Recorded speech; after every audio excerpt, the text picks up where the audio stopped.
स्वागत है आप सभी का आज के इस वीडियो में, जिसमें आज अपन पढ़ेंगे संधि। ठीक है, ये हिंदी व्याकरण का टॉपिक है आरबीएससी में, जिसमें पदभेद, संधि और समास आता है। ठीक है, तो संधि क्या होती है? संधि जिसको अपन इंग्लिश में क्या बोलते हैं, ज्वाइनिंग भी बोलते हैं। तो साधारण भाषा में, मतलब इन सिंपल लैंग्वेज, अगर सिंपल अपन को समझना है तो संधि क्या होती है? दो के मेल को संधि कहते हैं। ठीक है, दो के मेल को संधि कहते हैं। मेल मतलब मिलाना। ठीक है, दो के मेल को क्या कहते हैं? संधि। जैसे एक ये कुछ चीज़ है, इसके अंदर मैंने एक और कुछ चीज़ जोड़ी, इन दोनों को मिला के कोई नई चीज़ बनती है, उसको अपन क्या बोल देंगे? संधि बोलेंगे। जैसे दो शब्दों का मेल, पहला क्या है? दो शब्दों का मेल। जैसे राम प्लस अवतार क्या हो जाएगा? राम अवतार। ठीक है, उपसर्ग और प्रत्यय, उपसर्ग और शब्द, उपसर्ग और दूसरी चीज़ कुछ भी मिला सकते हैं। जैसे यहाँ पर मिला रखा है उपसर्ग और शब्द।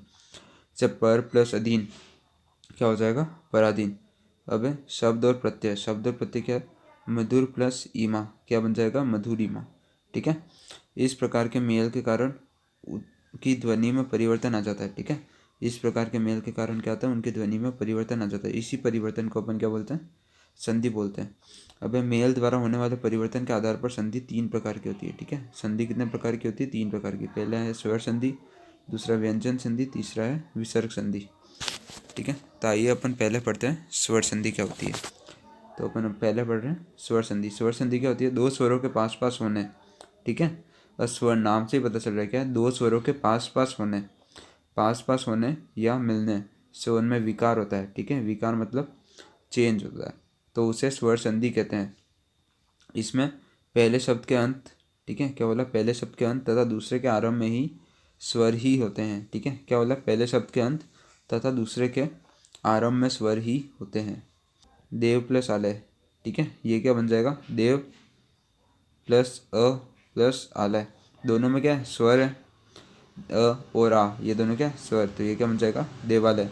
यहाँ अ और आ के मेल से दोनों के स्थान पर आ हो गया। ठीक है, अगला है घिरी प्लस ईश। ठीक है, ये इंपॉर्टेंट है, ये बहुत बार आता है। गिरी प्लस ईश, रम प्लस ईश, जैसे गिरी प्लस ई प्लस श। ठीक है, ये दोनों क्या है? स्वर। तो ये क्या बन जाएगा? गिरीश। यहाँ ई प्लस, ये छोटा ई, ये बड़ा ई के मेल से दोनों के स्थान पर ई हो गया। ठीक है, यदि प्लस अपी, ये क्या बन जाएगा? यद्यपि। ठीक है, यहाँ पे भी ई और ये दोनों क्या है? स्वर। तो ये क्या बन जाएगा? यद्यपि। जैसे सूर्य प्लस उदय, सूर्य प्लस उदय क्या बन जाता है? सूर्योदय। महा प्लस आत्मा क्या बन जाता है? महात्मा। ठीक है, अब अगला है, और स्वर संधि के भी क्या होता है? पांच भेद होते हैं। पहला दीर्घ, गुण, वृद्धि, यण, अयादि। ठीक है, ये सब आपको पढ़ने की ज़रूरत नहीं है, बस खाली समझना है। ठीक है, ये सब कुछ पढ़ने की ज़रूरत नहीं है, याद रखने की ज़रूरत नहीं है, ये खाली आपको समझने के लिए। पहला आता है दीर्घ संधि, अ, ठीक है, आ से परे, क्या बोला? अ कोमा आ से परे, फिर अ आ हो तो दोनों के मेल से आ, ई। ठीक है, छोटी ई बड़ी ई से परे ई बनता है, ई, या फिर ई और बड़ी ई हो तो बड़ी ई। ठीक है, इसको एग्जाम्पल से जैसे यहाँ पे अ या आ, यहाँ पे भी अ या इन दोनों के मेल से क्या बनेगा? आ। जैसे अ प्लस अ, ये क्या बन जाएगा? आ। जैसे अ प्लस आ, ये क्या बन जाएगा? आ। जैसे सत्य प्लस अर्थ, यहाँ पे भी अ है, यहाँ पे भी अ की आ रही, तो यह क्या बन जाएगा? सत्यार्थ। जैसे परम प्लस आनंद क्या बन जाएगा? परमानंद।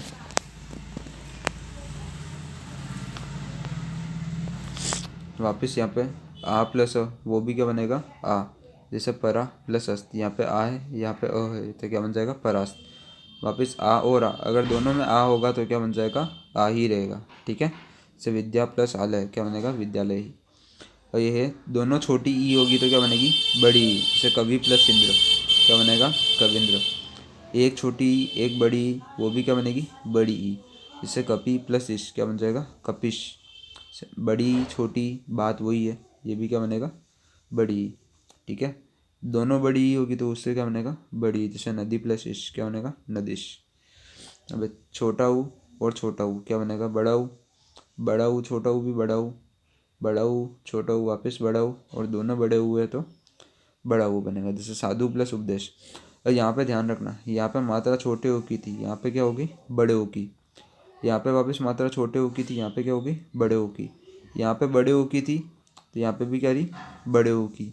ठीक है। यहाँ पे बड़े ऊ की मात्रा थी तो बड़े ऊ की। ध्यान रखना छोटे ऊ की मात्रा बड़े ऊ में बदल जाएगी और बड़े ऊ की मात्रा वैसी की वैसी रहेगी, ठीक है।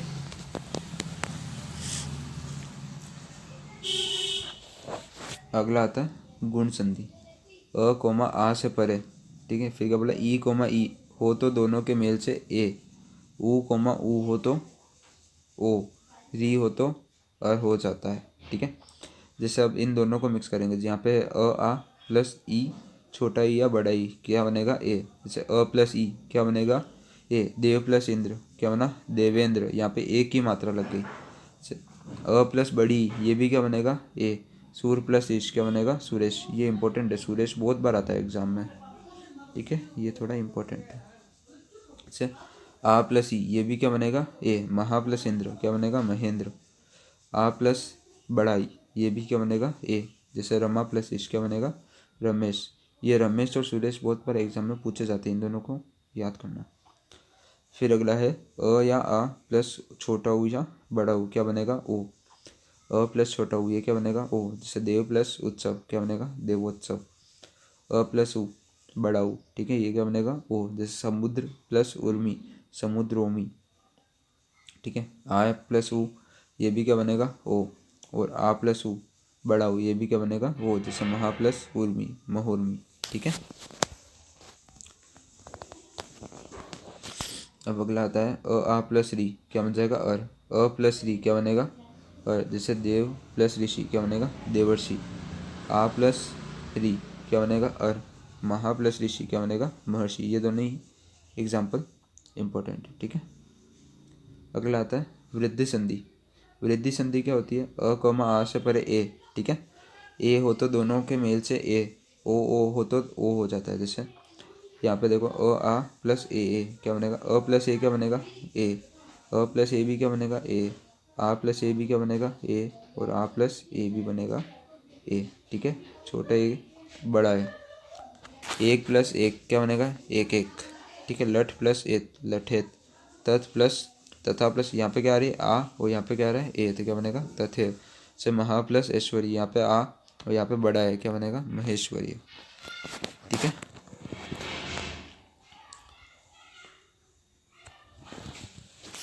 अगला आता है अ आ प्लस ओ या औ, ठीक है। ओ या औ क्या बनेगा औ।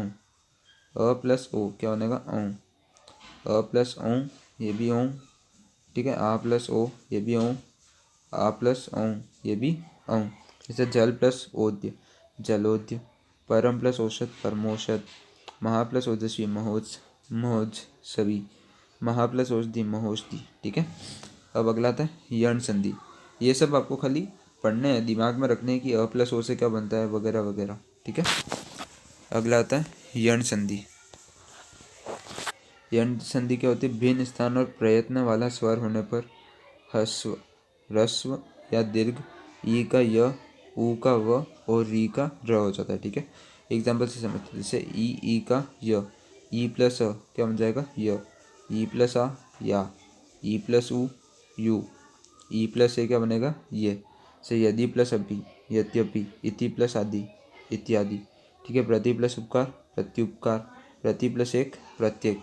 ध्यान रखना है क्या है ई प्लस ए, ठीक है। अगला आता है ऊ या छोटा ऊ बड़ा ऊ या छोटा ऊ का व कैसे बनता है, तो ऊ प्लस अ क्या बनेगा व। ऊ प्लस आ क्या बनेगा वाह। ऊ प्लस ए वे। से अनु प्लस अर्थ अनवर्थ। वधु आगमन वधागमन। अनु प्लस एशन अन्वेषण, ठीक है। अब री का र कैसा होता है, री प्लस आ रा बनता है। री प्लस अ र, ठीक है। इन दोनों को साथ में बोलने की कोशिश करो तो आपको है ना र की आवाज़ ही आएगी, ठीक है। जैसे री प्लस अ क्या बनेगा र, ठीक है। से पितृ प्लस अनुभूति पितृनुभूति, ठीक है। मात्र प्लस आनंद मात्रानंद। पितृ प्लस अनुमति पितृनुमति। फिर अगला आता है अयादि संधि। अयादि संधि क्या होती है, यदि ए कोमा ए ओ औ से परे कोई स्वर हो तो ए का ए का आय और ओ का औ और औ का आव हो जाता है। से ने प्लस अन क्या हो जाएगा नयन। पो प्लस अक क्या हो जाएगा पावक। घे प्लस अक घायक। पो प्लस अन पवन। नो प्लस इक नाविक, भो प्लस उक भावुक। ठीक है, ध्यान रखना ओ का क्या हो जाता है आव, से भो प्लस उक क्या हो जाता है भावुक। अगला आता है व्यंजन संधि। ठीक है, व्यंजन संधि क्या होती है, जब दो अक्षरों के मेल से पहला वर्ण व्यंजन हो जाता है। क्या बोला, दो अक्षरों के मेल से पहला वर्ण व्यंजन हो जाता है और दूसरा वर्ण स्वर या व्यंजन हो जाता है। ठीक है, पहला वाला क्या होगा व्यंजन, दूसरा क्या होता है स्वर भी हो सकता है और व्यंजन भी हो सकता है, उसको अपन क्या बोलते हैं व्यंजन संधि। जैसे सत प्लस आचार, सदाचार। ठीक है, यहाँ पे पहला देखो, यहाँ पे त का क्या हो गया द हो गया और द का आ के मेल से दा हो गया। जैसे जगत प्लस नाथ क्या हो जाएगा जगन्नाथ, या फिर जगन प्लस नाथ क्या हो जाएगा जगन्नाथ। ठीक है, दिग प्लस अंत क्या हो जाएगा दिगंत, या दिग प्लस अंत भी क्या हो जाएगा दिगंत। ठीक है, जैसे जगत प्लस ईश क्या बन जाएगा जगत ईश। ठीक है, जगत प्लस ईश क्या बन जाएगा जगदीश। यहाँ पर त का क्या हो गया द हो गया और द का ई को मिलाकर क्या बना दिया अपन ने दी बना दिया। अगला है वाक प्लस मैं या वाड प्लस मैं क्या हो जाएगा वाडम्य। यहाँ पर क और ड में बदल कर ड और म को मिलाने से डम हो गया। ठीक है, अब व्यंजन एवं स्वर के मेल से प्राप्त संधि क्या होती है वाग प्लस इश वागिश। देखो यहाँ पे क आधा है और ई क्या बन जाएगा इश। ठीक है, जगत प्लस इश जगदीश। ठीक है, व्यंजन और स्वर छ प्लस आनंद क्या बन जाएगा दशानंद, सत प्लस आनंद सदानंद, दिक प्लस अंबर क्या बन जाएगा दिगंबर। यहाँ पे स्वर है, यहाँ पे व्यंजन दोनों है। ठीक है ना, स्वर और व्यंजन इन दोनों के मेल से अच प्लस अंत अजंत। अगला है स्वर तथा व्यंजन के मेल से प्राप्त संधि। ठीक है, यहाँ पे पहले क्या था व्यंजन, बाद में क्या था स्वर है। अब यहाँ पे है पहले स्वर है बाद में व्यंजन है। जैसे आ प्लस छादन आच्छादन, वी प्लस सम विषम, परि प्लस छेद परिच्छेद, अभि प्लस सेक क्या बन जाएगा अभिषेक। ठीक है, अगला है व्यंजन तथा व्यंजन से व्यंजन के मेल से प्राप्त संधि। से उत प्लस चारण क्या बन जाएगा उच्चारण, तत् प्लस लीन तल्लीन, दिक प्लस गच दिग्गज, शरत प्लस चंद्र क्या बन जाएगा शरचंद्र, उत प्लस श्वास उच्छ्वास, षट प्लस दर्शन क्या बन जाएगा षट दर्शन। अगला है विसर्ग संधि। ठीक है, विसर्ग संधि क्या होती है, विसर्ग के साथ स्वर या व्यंजन की संधि को विसर्ग संधि कहते हैं। क्या बोला, विसर्ग के साथ क्या लगा दे स्वर लगा दे या व्यंजन लगा दे, उसकी जो भी संधि होगी उसको अपन क्या बोलेंगे विसर्ग संधि। जैसे विसर्ग क्या होता है नी, जिसके आगे ये विसर्ग क्या होता है जिसके आगे दो बिंदु आते हैं ये, जैसे नी प्लस आहार निराहार। यहाँ विसर्ग के स्थान पर और उनमें आ मिलाकर रा हो गया। ठीक है, नी प्लस फल क्या बन जाएगा निष्फल, हरि प्लस चंद्र क्या बन जाएगा हरिश्चंद्र, दुह प्लस चरित्र क्या बन जाएगा दुष्चरित्र, नी प्लस जन क्या बन जाएगा निर्जन। ठीक है, अब विसर्ग से संबंधित कुछ उपयोगी नियम। ठीक है, कुछ काम के नियम इस प्रकार है, ये आपको याद रखना ताकि एग्जाम में कुछ गलती नहीं हो। से कुछ भी परे न रहने या वर्गों का पहला या दूसरा अक्षर परे रहने पर शब्द के अंतिम र का तथा नमस अधस आदि शब्दों के स का विसर्ग हो जाता है। ये कुछ समझ में नहीं आया होगा तो भी कोई बात नहीं, एग्जाम्पल से देखते हैं अपन। जैसे प्रातर क्या हो जाएगा प्रातः प्लस बराबर क्या हो जाएगा प्रातर प्लस काल क्या बन जाएगा प्रातः काल। से अधस प्लस पतन क्या हो जाएगा अधर प्लस पतन क्या बन जाएगा अध पतन। जैसे तेजस प्लस पुज क्या बन जाएगा तेज पुज। ठीक है, से अन्य अक्षर अगला है अन्य अक्षर परे रहने पर र का र ही रहता है। जैसे बोला अन्य अक्षर परे रहने पर क्या होता है र का र ही रहता है। र मतलब ये आधा र, इसका क्या रहेगा र ही रहेगा। जैसे पुनर प्लस उक्ति क्या बन जाएगा पुनरुक्ति, दुर प्लस गुण क्या बन जाएगा दुर्गुण, पुनर प्लस जन क्या बन जाएगा पुनर्जन, निर प्लस बल ये क्या बन जाएगा निर्बल। ठीक है, अगला नियम है यदि विसर्ग से पूर्व अ हो और विसर्ग के बाद वर्ग का तीसरा या चौथा या पांचवा अक्षर अथवा य र ल व ह में से कोई वर्ण हो, ठीक है, तो अ सहित विसर्ग का ओ हो जाता है। ठीक है, एग्जाम्पल देखते हैं अध प्लस गति क्या बन जाएगा अधोगति, तप प्लस वन क्या हो जाएगा तपोवन। मन प्लस हर क्या हो जाएगा मनोहर। मन प्लस रथ मनोरथ। मन प्लस विकार मनोविकार। रज प्लस गुण क्या हो जाएगा रजोगुण। यदि विसर्ग से पूर्व अ हो तो विसर्ग के बाद भी अ हो तो पहले अ और विसर्ग अ का ओ हो जाता है और बाद के अ का अवग्रह, ठीक है, अवग्रह मतलब ये हो जाता है। जैसे यश प्लस अधिकार क्या हो जाएगा यशोधिकार। मनः प्लस अभिलाषा क्या हो जाएगा मनो अभिलाषा मनोभिलाषा, ठीक है। अब अगला है यदि विसर्ग से पहले अ आ को छोड़कर कोई दूसरा स्वर हो, ठीक है, अ आ को छोड़कर कोई दूसरा स्वर हो और उससे कोई वर्ण हो या उससे बड़े कोई वर्ण हो तो विसर्ग का र हो जाता है। जैसे नी प्लस आशा क्या बन जाएगा निराशा। नी प्लस गुण निर्गुण। दु प्लस दशा दुर्दशा। अगला है यदि विसर्ग से पहले अ हो और परे अ को छोड़कर कोई दूसरा स्वर हो तो विसर्ग का लोप हो जाता है। जैसे अतः प्लस ए क्या बन जाएगा अतः, ये इंपॉर्टेंट नहीं है।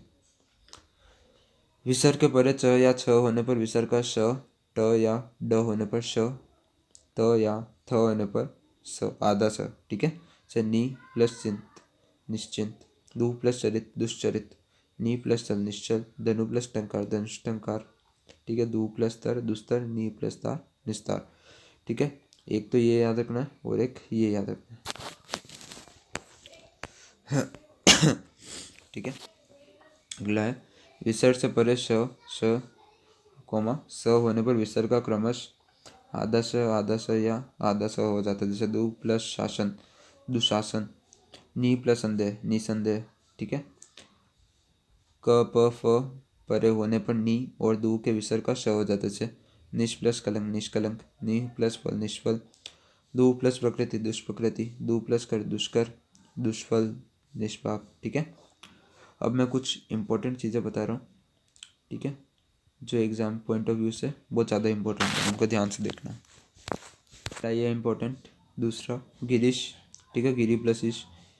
फिर है सूर्य, ये इंपॉर्टेंट है और ये सारे इंपॉर्टेंट है। कवींद्र कपीश महेंद्र नशी, ठीक है, ये सब भी इंपॉर्टेंट है। ये भी इंपॉर्टेंट है देवेंद्र सुरेश महेंद्र रमेश, ठीक है। फिर उसके बाद एक प्रत्येक इंपॉर्टेंट है, ठीक है, प्रत्येक इंपॉर्टेंट है। उसके बाद ये गायक और पवन और नाविक और भाविक, ये दोनों इम्पोर्टेंट है। फिर उसके बाद सदाचार इम्पोर्टेंट है। जगन्नाथ इम्पोर्टेंट है। जगदीश इम्पोर्टेंट है। दशानन इम्पोर्टेंट है। दिगंबर इम्पोर्टेंट है थोड़ा सा। और फिर निराहार इम्पोर्टेंट है। निष्फल, ठीक है। फिर दुष्चरित्र निर्जन, ये इम्पोर्टेंट है एग्जाम के हिसाब से। फिर आता है मनोहर इम्पोर्टेंट है। मनोविकार थोड़ा सा। तपोवन इम्पोर्टेंट है। फिर उसके बाद निष्फल इम्पोर्टेंट है। दुष्कर इम्पोर्टेंट है। दुष्फल इम्पोर्टेंट है और दुशासन, ये थोड़ा सा इम्पोर्टेंट है और निसंदेह इम्पोर्टेंट है, ठीक है। Thank you.